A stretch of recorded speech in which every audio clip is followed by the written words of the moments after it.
ذرا سوچئے، ایک شہر جو طاقت، روایت اور اپنے مفادات کے نظام میں جکڑا ہوا تھا، اور پھر اس گہری خاموشی میں ایک آواز بلند ہوتی ہے، ایک ایسی آواز جو ہر چیز کو چیلنج کرنے والی تھی۔ آئیے ایک لمحے کے لیے اس دنیا میں چلتے ہیں، ایک ایسی جگہ جہاں ہر چیز پتھر کی طرح جمی ہوئی تھی، جہاں آپ کون ہیں یہ آپ کی پیدائش طے کرتی تھی، اور جہاں تبدیلی کا خیال تک نہیں کیا جا سکتا تھا۔ یہ اسلام سے پہلے کا مکہ تھا۔ معاشرے پر قریش قبیلے کی پوری گرفت تھی۔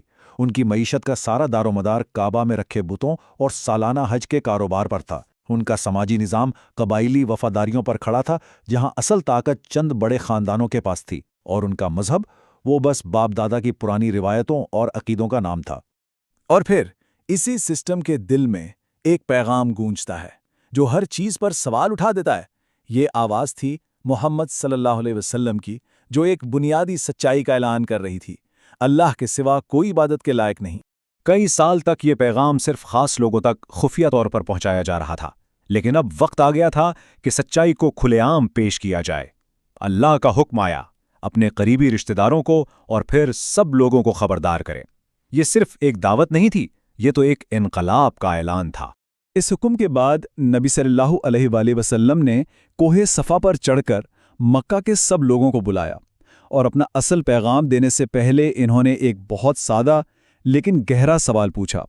یہ سوال اصل میں ان کی اپنی شخصیت، ان کی 40 سال کی زندگی کی سچائی اور امانت کا امتحان تھا۔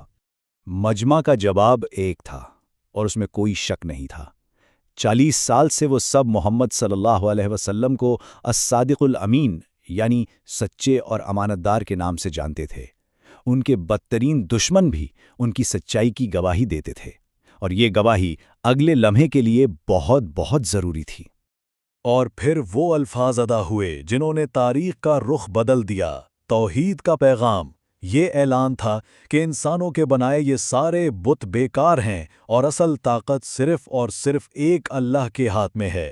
اس ایک جملے نے مکہ کے پورے سسٹم کی بنیادیں ہلا کر رکھ دیں۔ قریش کی لیڈرشپ کے لیے یہ پیغام برداشت سے باہر تھا۔ یہ صرف کوئی مذہبی اختلاف نہیں تھا، نہیں، یہ تو ان کی طاقت، ان کی دولت، ان کے پورے سماجی ڈھانچے پر سیدھا سیدھا حملہ تھا۔ اور سب سے پہلا، سب سے سخت رد عمل کسی غیر کی طرف سے نہیں، بلکہ نبی صلی اللہ علیہ وآلہ وسلم کے اپنے چچا ابو لہب کی طرف سے آیا۔ وہ بھی قریش کے سرداروں میں سے تھا۔ اس کا غصہ اور کھلی دشمنی اس بات کا صاف اشارہ تھا کہ آگے کا راستہ کتنا کٹھن ہونے والا ہے۔ تو جب دلیل کا جواب دلیل سے نہیں بن پڑا تو قریش نے کردار کشی کی مہم شروع کر دی۔ انہوں نے نبی صلی اللہ علیہ وسلم کو کبھی شاعر کہا، کبھی جادوگر، اور یہاں تک کہ پاگل بھی کہا۔ مقصد صرف ایک تھا کہ لوگوں کو اصل پیغام سے دور رکھا جائے، ان کے دلوں میں شک ڈالا جائے۔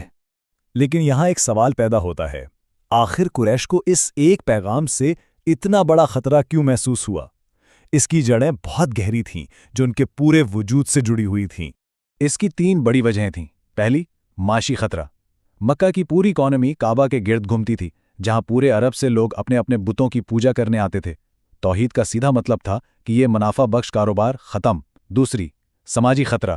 اسلام نے کہا کہ اللہ کے نزدیک سب برابر ہیں، کوئی چھوٹا بڑا نہیں۔ اس سے قریش کی سرداری اور قبائلی برتری کا پورا سسٹم ہی خطرے میں پڑ گیا۔ اور تیسری اور آخری وجہ، یہ ان کے باپ دادا کے مذہب پر سیدھا حملہ تھا، جسے وہ اپنی پہچان اور شان سمجھتے تھے۔ جب باتوں اور پروپیگنڈے سے کام نہیں چلا تو قریش نے تشدد کا راستہ اپنایا، اور ان کا سب سے آسان نشانہ وہ لوگ بنے جن کا کوئی قبیلہ نہیں تھا جو انہیں بچا نہیں سکتا تھا، یعنی غلام اور سماج کے کمزور لوگ۔ اس ظلم کی سب سے بڑی مثال حضرت بلال رضی اللہ عنہ کی کہانی ہے۔ ان کا مالک امیہ بن خلف انہیں دوپہر کی جلتی دھوپ میں تپتی ریت پر لٹاتا اور ان کے سینے پر ایک بھاری پتھر رکھ دیتا تھا، اور صرف ایک ہی مطالبہ کرتا کہ اپنے ایمان سے پھر جاؤ۔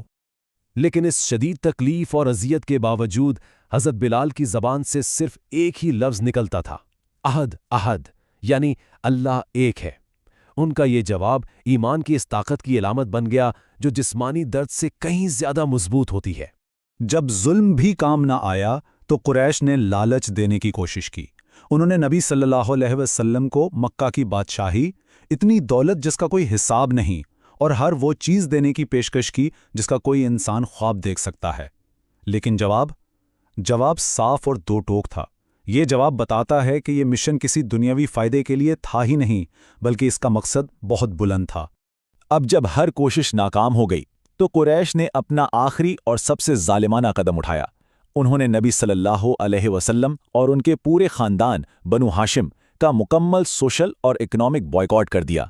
ان سب کو مکہ سے باہر ایک وادی شعبے ابی طالب میں قید کر دیا گیا۔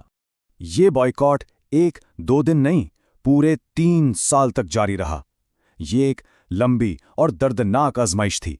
کھانے پینے کا سامان ختم ہو گیا۔ حالت یہاں تک پہنچ گئی کہ لوگوں کو درختوں کے پتے اور جانوروں کی سوکھی کھالیں ابال کر کھانی پڑیں۔ لیکن اتنی شدید مشکل کے باوجود ان کے ایمان میں ذرا برابر کمی نہیں آئی۔ بائیکاٹ تو ختم ہو گیا، لیکن آزمائشیں ابھی باقی تھیں۔ اس کے کچھ ہی عرصے بعد ایک اور بہت بڑی مصیبت آئی۔